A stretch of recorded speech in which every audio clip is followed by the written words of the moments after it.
નમસ્કાર. ભાજપ નેતાને મોટા પદેથી હટાવ્યા.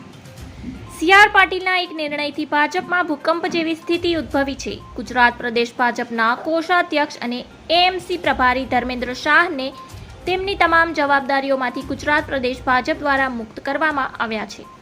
ભાજપ કોષાધ્યક્ષ પદેથી ધર્મેન્દ્ર શાહને હટાવવાથી કેટલાક કોર્પોરેટરો અતિ ખુશ થયા છે, તો તેમના ખાસ ગણાતા કોર્પોરેટરો દુઃખી થયા હોવાનું સૂત્રો દ્વારા જાણવા મળી રહ્યું છે.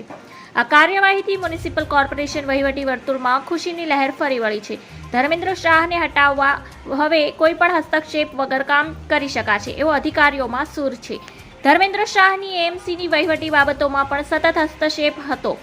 અધિકારીઓ સાથે જીપીએમસી એક્ટિવમાં નિયમ બહાર મહત્વની બેઠકો ઉપર ઉપસ્થિત રહેતા હતા. નાના ક્લાર્કથી માંડી ઉપરી અધિકારીઓની બદલીમાં પણ સીધા આદેશ કરતા હતા. હવે ગુજરાતમાં નવા પ્રભારી કોણ મુકાય છે એના પર સૌ કોઈની નજર રહેલી છે. ધન્યવાદ. જય